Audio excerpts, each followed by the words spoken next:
continuamos com o nosso programa Eclésia dessa noite. Estamos falando sobre a beata Guadalupe Ortiz de Landázuri, né? Ela foi beatificada no mês de maio de 2019. É uma história belíssima. Ela é espanhola, que viveu os estudos de maneira séria e também praticou a profissão naquilo que ela estudou.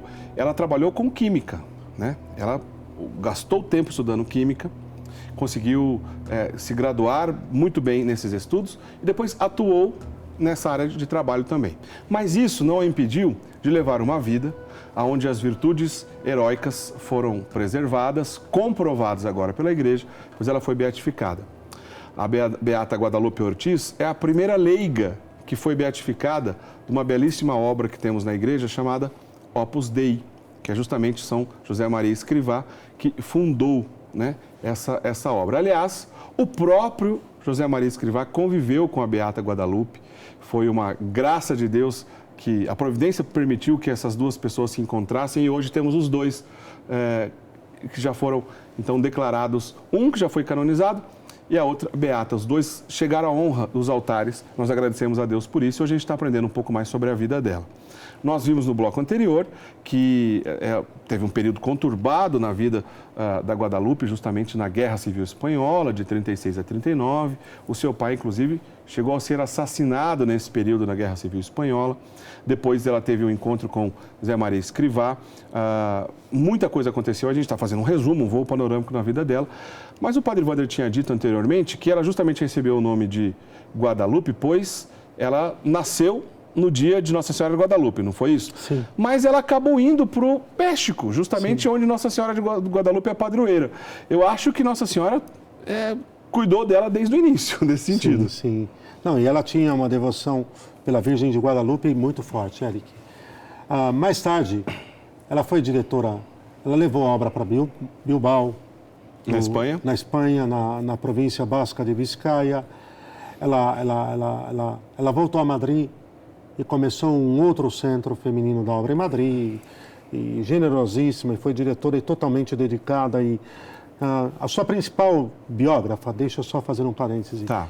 a Galarça, Mercedes Egbar Aliás, Galarça. aproveitando, queria mostrar de novo o livro que o senhor tem aqui, a gente está apresentando aqui um livro sobre a beata Guadalupe Ortiz, e é sobre essa biógrafa que escreveu esse livro, justamente, que o senhor está comentando, né? Vale a pena ler, Tá. Entusiasmante, vibrante, é para convencer a buscar a santidade onde Deus nos colocou. Certo. E a sua principal biógrafa, certa ocasião, diz assim, em um momento diz assim: penso que o fio condutor de toda a sua vida e da sua atuação foi o seu profundo amor a Deus. Profundo amor a Deus. Como nos entusiasmava quando dava palestras e nos ia formando. Submeter-se no nosso coração para levá-lo a Deus pela filiação divina. Vivia uma contínua presença de Deus. É impressionante isso. Há uma série de cartas que foram guardadas, que estão arquivadas e que hoje disponíveis na internet gratuitamente. Cartas a um santo. Suas cartas a São José Maria. É facinho de encontrar isso? Está na página do Opus Dei em arquivo digital gratuito. Seja para Android, seja para iPhone. Como é que a gente pesquisa? Carta de Guadalupe Ortiz? Cartas de Guadalupe para São José Maria. Não é difícil de encontrar, Pronto. Tá, está já ali. Eric, inflamante. Inflamante. E ela vai para o México. Nesse ímpeto apostólico, São José Maria pergunta se ela estava disposta a ir ao México e ela disse... É ele que a envia, então? Sim, sim. Mas sempre num clima de paternidade e de total liberdade. Ele pergunta se ela estaria disposta, se ela estaria disponível a levar a obra ao México. E ela, com todo o coração, com toda a generosidade, ela parte, de fato, em 5 de março de 1950 e vai ao México e ali se entrega sem medidas a ponto de... Porque ela tinha um coração enorme. Sem medidas a ponto de fundar numa fazenda chamada Monte Falco, que estava em ruínas, por causa também da perseguição à igreja no México, que tinha acontecido antes de 26 a 29, e ali nessa fazenda em ruínas ela levanta, com a graça de Deus, uma escola para meninas camponesas, para tirá-las da situação de analfabetismo e também lhes dar a condição de uma profissão. que pudessem santificar esta profissão mais tarde. Só para deixar bem claro aqui, para situar todo mundo, é porque o México também sofreu uma perseguição terrível, ainda no Plutarco Elias Calles. Plutarco Elias Calles, de 26 a 29. É aquele episódio que depois ficou conhecido como Guerra dos Cristeiros ou Cristiada, pois alguns católicos se levantaram, se uniram para defender a igreja e as próprias vidas, é claro.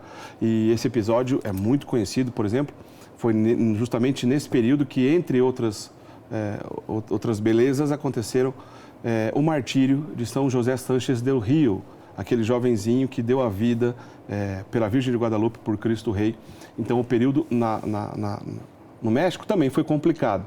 A gente está falando aí de 25, 30 anos depois desse período, obviamente tinha muita coisa que reconstruir. E ela ajudou no que diz respeito ao trabalho dela também, nessa reconstrução. Sem dúvida, Eric. Assim, sempre com otimismo cristão, humano e sobrenatural.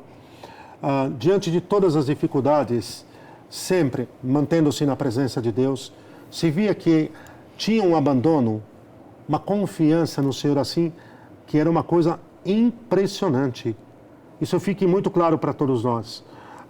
Uma capacidade de abandono, de confiança absurda que a levava cada vez mais a se entregar a Deus, a estar unidíssima a Deus e se entregar ao cuidado do próximo. As jovens universitárias com quem tratou, já no centro para universitárias que vão abrir no México, e depois essa grande obra de formação profissional das meninas que foi Montefalco, e incansável. Como diz a Galarza, a Mercedes Eguibar Galarza, era muito trabalhadora e tinha uma capacidade de concentração extraordinária. Estava profundamente compenetrada com o que tinha entre as mãos e sabia aproveitar os intervalos breves de tempo que talvez outras pessoas desprezamos. Ensinou-nos a trabalhar conscienciosamente, pensando na glória de Deus. Sabe o que é trabalhar pensando na glória de Deus? E nas pequenas coisas, naquilo escondido, que não chama atenção, os detalhes, a preparação das formações, o cuidado do centro e assim por diante. Isso sim, há um episódio em que ainda na Espanha, me permita voltar, porque claro, a vida de uma beata é a vida de uma mulher muito santa, uma ocasião em que, na residência onde ela morava, para universitárias, porque a Espanha teve, pós-guerra civil, uma carência de víveres, de alimento muito grande, Eric. E uma noite em que, num determinado momento, se percebeu que não tinha o suficiente para todas e que ela serviu todas primeiro, o que se notou, e ela tentou de todas as maneiras não fazer perceber, é que se notou que ela tomou uma xícara de água quente, disfarçadamente, e foi notado só por um. E naquela ocasião, São José Maria tinha ficado não era normal, mas tinha ficado para jantar com elas, tomou uma xícara de água quente como se estivesse tomando um caldo delicioso. E depois ele teve de paternalmente corrigir ela, dizer, não, assim não fica bem, porque também é preciso se cuidar. Sabe o que é tomar uma xícara de água quente, com alegria, com bom humor de quem está tomando, lutando por não deixar que percebessem em volta. Então, no México, uma das suas primeiras atitudes, voltando aqui ao México, nós vamos ir e voltar, foi, por exemplo, confiar todo o trabalho à Nossa Senhora. Já foi imediatamente ao santuário da Virgem de Guadalupe, que está na Vila de Guadalupe, pedir, agradecer, rezar, fazer oração e pedir muito. E confiou muito, Eric, confiou tudo. Ela tinha uma vida de oração profunda. Aqui, essas coisas, Eric, fique claro, não é que ela era uma humanista, filântropa, ou responsável por algum tipo de ONG muito disposta. Não, é que ela tinha uma vida em Deus tremenda. E muito em Deus, mergulhadíssima em Deus, frutificou. E se gastou em favor do seu semelhante, em favor do seu próximo, vivendo a sua vocação, a santificação do trabalho e da vida corrente. E essa preocupação que é comum, salta aos olhos quando a gente olha para a vida de Guadalupe Ortiz, essa preocupação, primeiro, com os estudos dela e... A santificação dos estudos, do trabalho. E apoiar as garotas, as meninas que ela atendia, também nesse sentido dos estudos. Sim, muito. Bom, incansável em atender. Olha, esquecidíssima de si. E as moças que sejam suas irmãs de obra, que estavam no centro, e não eram muitas naquele primeiro momento, e depois foram crescendo, Mas as moças que recebiam no centro, que iriam residir lá e ser acompanhadas, e que aos poucos foram ficando encantadas, e muitas despertaram para a vocação pelo testemunho e o exemplo dela, a verdade é que não se poupou em nenhum momento sequer, Eric. E é o tempo inteiro atendendo e aconselhando e rezando junto e fazendo entender e dando conselhos práticos e concretos. Ela acompanhou aquelas moças realmente com uma dedicação, com um sentido sobrenatural, com um valor humano, com um sentido de gravidade, que foi uma coisa que impactou. Agora, isso sim, tinha uma vida eucarística também muito profunda.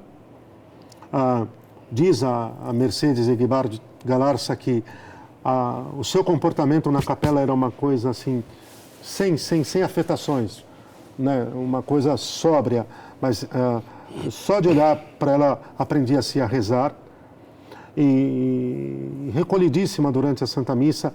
E numa ocasião em que houve um roubo no centro do Opus Dei, onde ela morava, ainda na Espanha, quando não havia ninguém em casa, e o ladrão não chegou a ir ao oratório, a primeira coisa que ela fez quando chegou em casa foi ver como é que estava a capela e disse, se eu tivesse estado aqui, não teria permitido que se aproximasse do altar, mesmo que tivesse tido que deixar a vida diante do Santíssimo. Eu repito, se eu estivesse estado aqui, não teria permitido que se aproximasse do altar, mesmo que tivesse tido que deixar a vida diante do Santíssimo. Por que eu estou ressaltando isso? Para mostrar a profunda vida sobrenatural que tinha. Eric, aqui, a santidade consiste em estar muito unido a Deus. Muito unido a Deus. E disso resulta todo o resto. Não, isso é bonito, porque a gente vai entendendo um pouco da personalidade dela, o trabalho, o serviço, os estudos. Aliás, alguém desavisado pode não estar acostumado ou talvez não tenha oportunidade de ler tantas biografias de santos assim, faça isso, inclusive busquem, de todos os santos da igreja, busquem. Os estudos, propriamente dito, na prática, eles não afastam alguém da santidade, Padre Wander? Muito pelo contrário, se oferecidos a Deus, como um trabalho. São José Maria dizia que para um estudante, para um universitário, 2 horas de estudo oferecidos a Deus que equivalem a 2 horas de oração. Para um desavisado, essa frase pode parecer bombástica, não? Mas não, é que em tudo aquilo que é nobre, em tudo que aquilo que é humanamente nobre, é possível se encontrar com Deus ali. E se deve se encontrar. Todos os caminhos humanos da terra devem ser divinizados e devem se tornar caminhos divinos. E se o estudo é isto, é também para se tornar esse caminho de intimidade com Deus. No bloco anterior, o senhor usou a expressão, era uma mulher normal, né? Não comum, mas normal. Normal. É nisso que consiste a santidade na normalidade? É isso que consiste a santidade na normalidade. Não estar inventando coisas, Eric, penduricários. É aqui. São Paulo diz assim, a minha vida presente na carne, eu a vivo na fé no Filho de Deus, que me amou e se entregou por mim.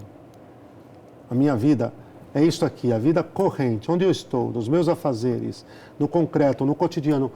Ou eu vou me encontrar com Cristo ali, Eric, eu concordo que eu não vou me encontrar com Cristo nunca. Se eu trago aquela ideia que lá na paróquia, eu vou lá para me encontrar com Cristo e depois eu tenho uma outra vida, isso tem um outro nome. Isso vai produzir fissuras. Se valoriza muito uma coisa que, para os membros do Opus Dei, para todos os que são cooperadores, para todos os que conhecem a obra e para todos os católicos deveria ser assim, uma coisa que se chama unidade de vida. Uma vida só. Na vida de piedade, no trabalho, na família, na sociedade. Eu não tenho muitas vidas, eu tenho uma única vida.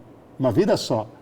E essa vida que unidíssima a Cristo, dada a Ele, entregue a Ele, tem que repercutir, tem que fermentar, tem que fazer diferença, Eric. Tem que ser entregue em favor do próximo. Esse é o meu corpo que é entregue por vós.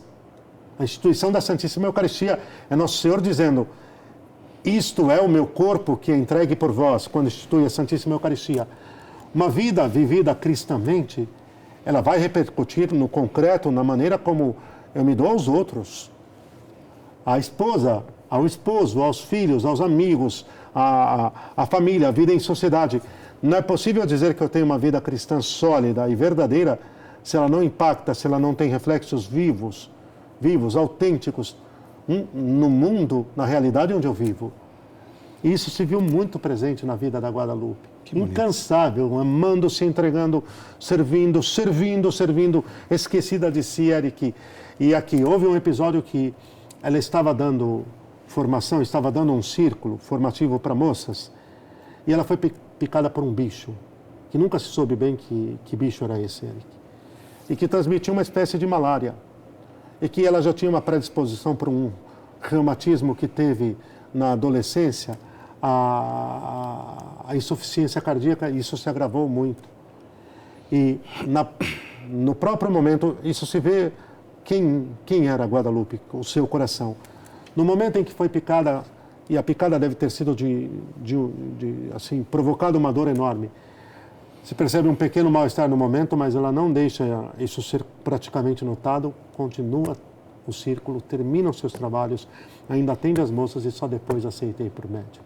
Puxa vida. O que você me diz de uma coisa dessa? É um desprendimento que... Desprendimento, que palavra extraordinária. Que essa virtude heróica, né, fica claríssima. Um desprendimento, um desapego de si mesma sem tamanho. Isso foi repercutindo em todos os momentos da sua vida. E quando a doença, mais tarde, se agrava, Eric, e aí se achou conveniente para um melhor tratamento, ela volta à Europa. Ela volta à Europa, num primeiro momento, era realmente para cuidar dela. Ela volta a Roma, vai ajudar no governo da obra na parte feminina, esteve muito próxima de São José Maria. Mais tarde, então, termina os seus estudos, faz sua pós-graduação e atingindo, assim, altíssima graduação com todo o louvor. Na área da química, continua na área da química. Doutorou-se em química. Certo. Vamos dizer, com critérios, com notas lá em cima, atingindo, pode-se dizer, o grau máximo. Volta a Roma, depois termina o seu doutorado, vai para a Espanha, retoma atividades de ensino, volta a lecionar. Quer dizer, foi santificando em cada momento aquilo que Deus lhe entregou, lhe deu a santificar. E era profissão, vida corrente, vida ordinária, e era isso, Eric. Nós temos diversos exemplos, muitos exemplos na igreja de santos que santificaram trabalhando nas pastorais, nas paróquias, nas obras da igreja, dos mais diversos tipos. Aqui a gente tem um exemplo de alguém que não deixou de fazer isso enquanto exercia sua profissão na área que estudou, no caso a química. Né? Então o senhor explicou bem a questão da santidade e da normalidade. Isso é belíssimo, salta aos olhos. Agora, São José Maria Escrivá, né, que o pai espiritual dela, que tanto presente na vida dela, morreu pouquinho antes dela, né, questão de semanas. Eu imagino que a notícia da morte de José Maria Escrivá, para ela, é como se tivesse encerrado um ciclo. Será que ela encarou dessa maneira? Eric, o que fica claro sim é que quando soube de sua morte, ela faz toda uma recordação, desde aquele primeiro momento do primeiro encontro, de toda a sua paternidade, mas com sentido de expectativa do céu. Não com aquele saudosismo um pouco nostálgico, não. Sempre olhando para frente, olhando para o céu, sabendo que São José Maria tinha dado a sua vida e tinha entregue tudo e que tinha... Então ela vai nessa direção. Quando São José Maria falece em 26 de junho de 1975, ela está internada na clínica universitária de Pamplona, a clínica que o seu irmão, Eduardo Ortiz de Landázuri, a pedido de São José Maria, havia criado. E ali ela, claro que já num primeiro momento, com confiança inabalável de que São José Maria estava no céu, unidíssima a ele, já começa a lhe pedir graças e já começa a oferecer mais e mais ainda a sua enfermidade, o seu sofrimento e a sua dor, mas com muita alegria. Olha, antes da última cirurgia do coração, pouco antes de falecer, dizia: vou a Pamplona para me operar. Vou pôr-me nas mãos da ciência porque é coisa de justiça, mas acho que não voltarei. Não tenho medo à dor nem à morte, só se a morte não me achar suficientemente madura. Ela conhecia todos os perigos dessa cirurgia e, sem a menor vacilação, aceitou-a, pensando que assim poderia ser mais útil à obra. Ou então, se não a supero e Deus quer que perca a vida, dizia, ir para o céu é ainda melhor. Que lindo. Ir para o céu é ainda melhor. E quando soube que o pai tinha ido para o céu, o pai espiritual, o pai da obra, eu creio que, no fundo, Eric, doendo o coração, porque é filha, mas foi uma injeção de ânimo sem precedentes. Diferença de 3 semanas. 3 semanas. Ele, 26 de junho de 1975, e ela, 16 de julho, vale ressaltar que ela nasceu no dia de Nossa Senhora de Guadalupe e foi para o céu no dia de Nossa Senhora do Carmo. Às 6h30 da manhã, raiava o dia de Nossa Senhora do Carmo e ela estava indo para o céu. Recebeu o viático, vibrou com o viático e quando parou de respirar, a certeza de suas irmãs e da equipe médica que estava no quarto é: diante de nós, morreu uma santa.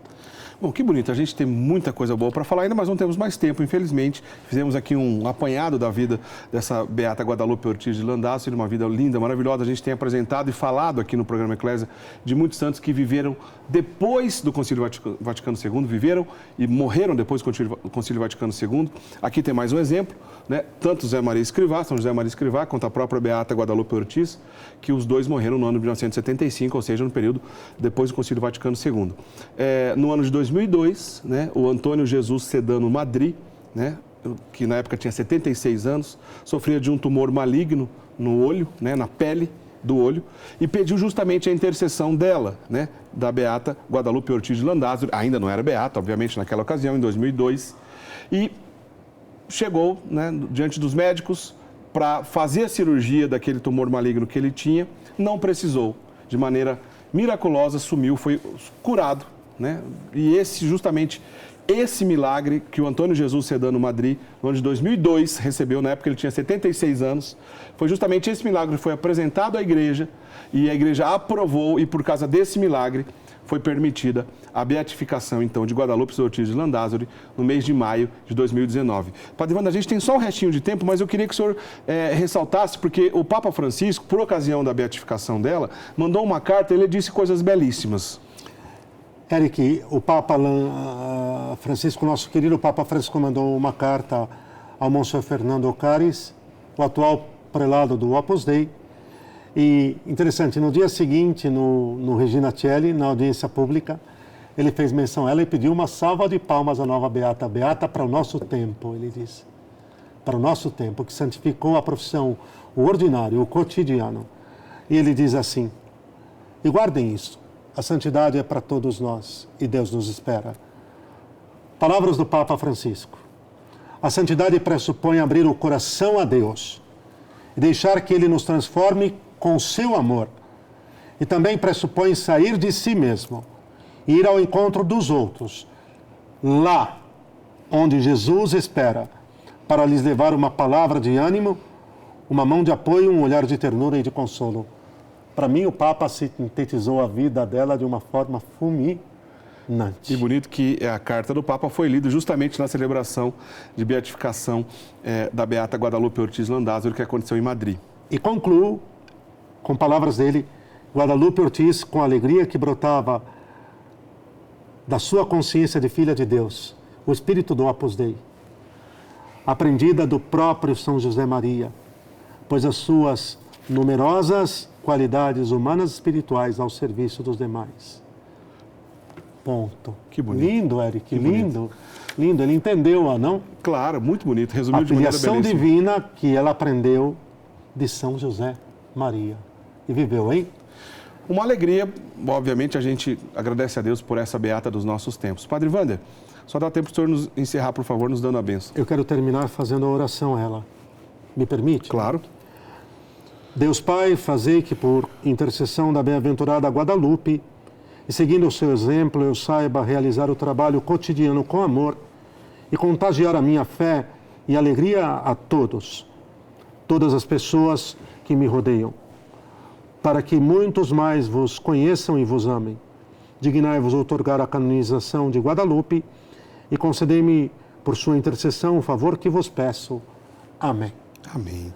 Abençoe-vos Deus eterno e todo-poderoso, Pai, Filho e Espírito Santo. Amém. Que bonito. Muito obrigado, Padre Wander. Foi muito legal a nossa conversa sobre a Beata Guadalupe Ortiz de Landázuri. Pesquisa aí na internet, procura Beata Guadalupe Ortiz. Você vai achar já um monte de coisa, aquelas cartas que o padre Wander indicou, as cartas de Guadalupe Ortiz a São José Maria. Né? Se colocar isso lá na internet, vai procurar. Belíssimas. Não, vai acabar achando, não vai ser difícil.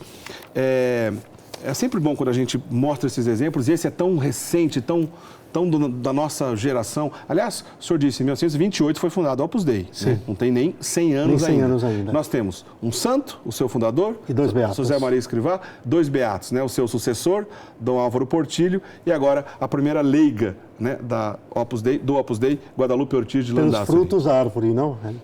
Pelos Belíssimo. frutos se conhece a árvore. Aprofunde então nessas histórias. O programa Eclésia é isso, quer trazer as riquezas da igreja, e hoje a gente apresentou mais uma dessas riquezas. Curtam a página do programa Eclésia no Facebook e ajude-nos a espalhar também a nossa catequese aqui no programa Eclésia, também pelas redes sociais. Na semana que vem a gente se encontra para conversar sobre mais um assunto relacionado à doutrina da igreja. Rezem pelo nosso trabalho, rezem por nós aqui do programa Eclésia.